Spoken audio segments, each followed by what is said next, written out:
gue Vanilla dari channel Gadget Pahlawan balik lagi. Hari ini kita mau unboxing tarara parcel. So, tadi pagi gue lagi dapat parcel nih, berhubung ini lagi lebaran, gue dapat kiriman parcel dan sekarang kita mau unboxing apakah isi parcelnya. Penasaran ya? Ups, jangan lupa untuk subscribe, like, dan komen dulu ya guys ya. Mari kita buka.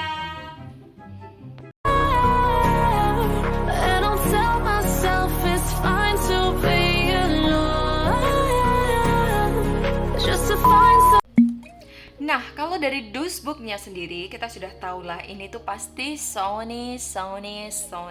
Nah, yuk kita buka aja tanpa berlama-lama. Langsung kita tarik aja pitanya dan tara!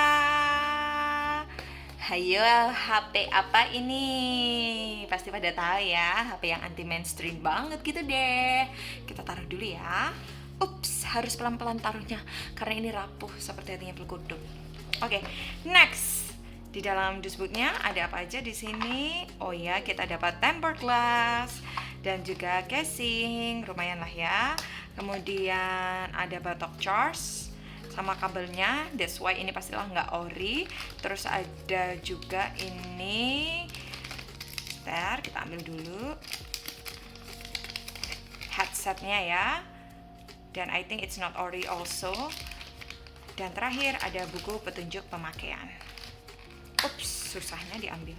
Iya, tidak perlu kita buka dan langsung saja kita singkirkan segala perkakas ini dan kita masuk ke HP-nya. Please welcome Sony Xperia XZ2. So, kenapa kita beli HP ini? Ya karena memang kita belum pernah review HP ini, makanya kita beli. Nah, kita kan udah pernah tuh review yang adiknya, Sony Xperia XZ2 Compact. Kira-kira seperti apa ya si Sony Xperia XZ2 ini? Nah, kalau digenggam di awalnya itu berat banget sih ini. Kalau gue sebagai wanita sih agak berat sih.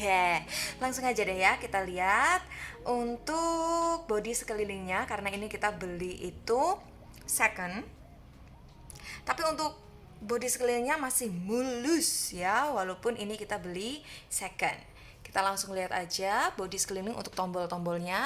Yang pertama ada tombol volume yang masih clicky banget, lalu tombol on off, shutter button kamera. Di sebelah bawahnya ada USB tipe Type C nih guys, terus juga lubang mikrofon. Nah, di bawah ini nih, agak di sini nih, kelihatan nggak? Ini ada speakernya. Oke. Nah, bagian kirinya nggak ada apapun karena slot kartu memorinya ada di atas. Ini juga ada lubang mikrofon secondary-nya. Dan kita langsung masuk ke tampak depannya. Oke. Ini di paling ujung itu ada LED notifikasi ya. Terus, nah ini apa ya? Ini adalah ambient light sensor. Memang dibuat sama seperti kameranya. See? Dan ini adalah secondary dari speakernya. Nah, kalau dilihat sekilas itu kayak muka robot gitu loh ya, antara ambient light sensornya sama kameranya. Ini jadi kayak mata, terus speakernya ini mulutnya. Nah, kemudian lihat deh bentuk dari layarnya. Kalau body frame-nya ini kan agak rounded di bagian ujung-ujungnya ya. Tapi kalau model layarnya itu lurus kotak. Gue ngelihatnya sih, waktu ngelihat sekilas gini loh ya, ini tuh kayak keputus gitu, kayak kepotong gitu ya. Mana ini antara dagu sama jidatnya, ini tuh masih kelihatan lebar ya. Coba nanti kita nyalakan. Next, kita masuk ke bodi belakangnya. Nah, untuk bodi belakangnya, bagian paling atas ini ada sensor warna RGB CIR, red, green, blue, clear IR-nya. Terus ini ada lampu LED guys. Terus ini ada laser autofocus. Ini ada logo NFC, so kalau teman-teman mau isi e-tol bisa langsung di tap di sini ya. Terus ada juga kamera. By the way, ini kameranya dilapisi dengan frame metal gitu ya. Nah, ini dia yang bikin kontroversi nih. Si udel bodong di sini nih ya. Ya, inilah dia fingerprintnya. Tampaknya ke bawah langsung ada tulisan Xperia. Tidak ada Docomo sahabat kita atau tulisan AU-nya karena ini adalah versi SoftBank. Wait ya guys, gue nggak bisa move on dari bodi belakangnya ini. Kenapa? Sebenarnya kalau untuk material bodi belakangnya ini itu terbuat dari kaca dan framenya ini terbuat dari metal. Ini sih sebenarnya terkesan luxury banget loh, mewah banget. Cuma kenapa harus ada si fingerprint tompel di tengah-tengahnya?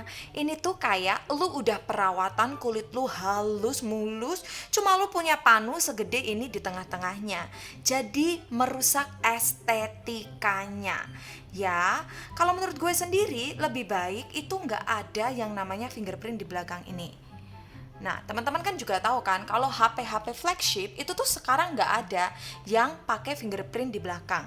Lebih baik ditaruh di layar atau di side, ya kan? Karena nanti dia akan merusak estetika. Coba kalau ini ditutup. Nah, kelihatan lebih bagus kan? Kalau dibuka, nah kacau. Ya nggak? Lebih baik nggak usah ditaruh fingerprint di sini. Kalau hilang, beli lagi, kredit lagi. Iya nggak? Iya nggak sih? Iya deh gitu. Oke, kita langsung aja nyalakan dan set. Seberapakah GG HP ini? Nah, ini dia setelah tadi kita nyalakan dan sudah kita set. Oke, ini sudah ready. Tampilan awalnya sendiri untuk Sony Xperia XZ2 dia masih memakai layar berjenis IPS LCD. Nah, kalau gue kemarin kan sering pakai tuh yang Sony Xperia 1 yang udah jenisnya itu AMOLED. Jadi sih kelihatan beda banget ya. Ini agak buram. Coba Pluk, mana ambilin Xperia satunya Pluk? Apa? Xperia 1, ambilin. Jual. Wih, lu jual? Iya sudah terjual. Ih, gimana sih dijual? Iya kan? Jangan-jangan jam gue lu jual juga? Iya, jual juga. Astaga. Kan buat mudik. Buat mudik, tapi ya jangan dijual juga, kan nggak bisa bandingin jadinya gue. Oke, gitulah ya guys ya, pokoknya beda lah ya karena ini masih IPS LCD. Jadi kalau teman-teman yang terbiasa lihat layar yang sudah berjenis AMOLED pastinya tentu beda banget.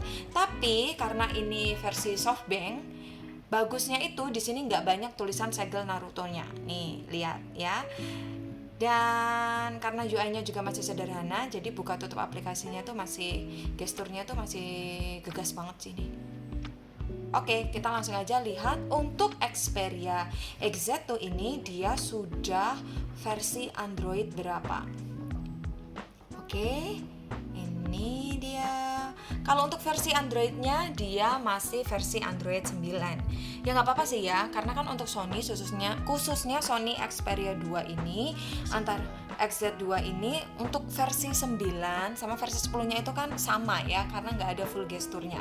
Jadi it's okay lah ya. Kemudian untuk umur baterainya dia masih 80% atau lebih dari kapasitas lainnya. Next kita mau coba untuk kameranya. Jadi kita buka kamera belakangnya dulu ya guys. Untuk kamera belakangnya kita lihat untuk resolusi gambarnya. Resolusi gambarnya mentok di 19 megapiksel, mulai dari 9 megapiksel, 12 megapiksel, 14 megapiksel, 17 megapiksel dan mentok di 19 megapiksel. Untuk modenya sendiri ya hampir sama dengan Sony Xperia XZ2 Compact kemarin. Sekarang kita mau coba ambil gambar untuk kamera depannya. Nah, siapa yang masih ingat ini HP apa? Ini HP-nya Om Dul yang kemarin loh guys, Sony Ericsson K750i ya. Kata Om Dul sih ini bagus loh, ini kameranya paling bagus di zamannya. Coba nanti kita bandingkan sama Sony Xperia XZ2 ini. Oke. Kalau untuk videonya sendiri, kita lihat ya. Resolusinya mentok di mana ya? Oke, dia ada 4K, Full HD 60 fps, HD, dan VGA. Next, kita lanjut ke kamera depannya. Untuk kamera depannya sendiri, kita lihat ya. Untuk resolusi gambarnya, dia cuma mentok di 5 megapiksel aja. Aduh, hasilnya sih gue rasa nggak akan terlalu cantik ya guys. Jadi nggak usah selfie di sini. Udah kayak HP-HP murahan 1 jutaan loh. Ini harganya berapa sih? 1 jutaan juga. Wah, 1 jutaan juga. Tapi kan dulu dia harganya mahal gitu loh ya. Oke, ya sudah nggak usah selfie pakai kamera depannya ini. Next, kita mau lihat untuk resolusi dari videonya. Untuk videonya, video depan ya, dia Full HD, HD, and VGA. Jadi masih oke lah ya. Next kita mau cek kualitas suaranya karena dia suaranya dual speaker.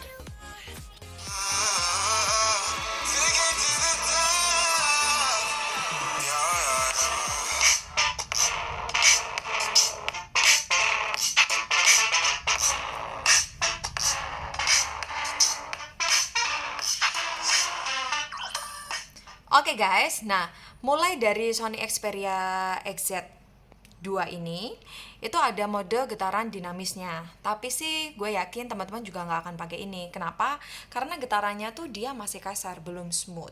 Jadi agak cenderung mengganggu sih. Untuk layarnya sendiri, walaupun dia masih pakai jenis layar IPS LCD, tapi untuk resolusi kualitasnya sudah mendukung HDR ya guys. Nih.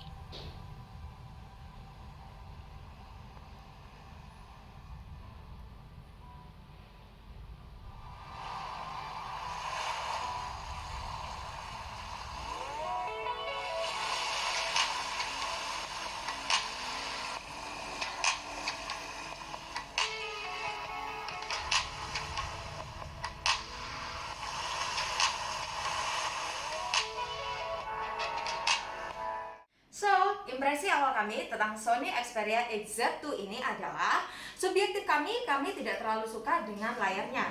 Bentuk layarnya yang terkesan lurus ini seperti memotong, sehingga lebih baik mungkin jika disesuaikan dengan bentuk frame-nya yang rounded seperti ujung-ujungnya ini. Nah, mungkin akan bisa memberikan kesan lebih manis, lebih elegan, dan tentu layarnya bisa lebih lebar, tidak terpotong seperti ini. Yang kedua, kami sih suka untuk material backdoor dan frame-nya yang terbuat dari kaca dan metal. Terlihat lebih luxury, mewah, tetapi kami tidak suka sekali lagi untuk posisi fingerprint-nya yang sebenarnya nggak presisi banget. Nih, liatin ya guys. HP ini kan berat, oke? Wajarnya kita kalau handle HP ini itu pasti finger kita, nih, jari tangan kita pasti akan selalu pegang bagian kameranya, bukan bagian fingerprint yang ada di sini. Jadi menurut gue ini tuh nggak presisi banget dan ini nyusahin. Beda sama adiknya yang Sony Xperia X1 Compact, ya kan? Walaupun dia fingerprintnya itu ada di belakang juga, cuma dia kan kecil, inut, lucu, unyu. Jadi ya masih presisi kalau ditaruh di posisi belakang. Yang ketiga, menurut gue sih walaupun ini pakai mode ambient flow ya, tapi gue agak worry ini jadi ambient fall down. You know why? Karena ini tuh licin banget. That's why mungkin karena materialnya yang terbuat dari kaca, yang kalau di shoot aja itu kelihatan bling-bling banget gitu loh. Beda sama Sony Xperia X1 Compact lagi-lagi, karena dia terbuat dari plastik sehingga lebih keset, gak gampang jatuh, gak gampang fall down. Solusinya apa? Kalau kalian beli Sony Xperia XZ tuh kayak gini, kalian harus punya ini, ya, casing. Kenapa? Kalau enggak, ya akan gampang jatuh dan remuk seperti hatinya peluk-peluk. Oke guys, jangan lupa dipakai casing. But overall, karena ini Sony make believe, gue sih percaya akan ada sisi-sisi positif dari Sony ini yang bisa diulik lagi. So, tungguin review kita selanjutnya tentang Sony Xperia XZ2 ini. Gue Vanilla dari channel Gadget Pahlawan, pamit. Jangan lupa subscribe, like, dan komen. Kalau perlu share. Thank you guys, bye-bye.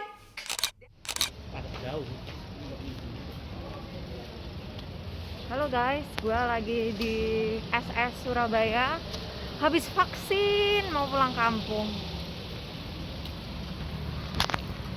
Dapur pacu Xperia XZ2 memakai Snapdragon 845 10 nanometer octa-core Adreno 630, yang mana untuk tahun 2022 ini kami kira masih bisa bersaing dengan kompetitornya di kelas harga 1 jutaan. Tungguin review selengkapnya versi kami ya guys ya. Bagi yang mau mudik, hati-hati di jalan, moga sampai tujuan dengan selamat, berkumpul bahagia dengan keluarga. Oke, be careful.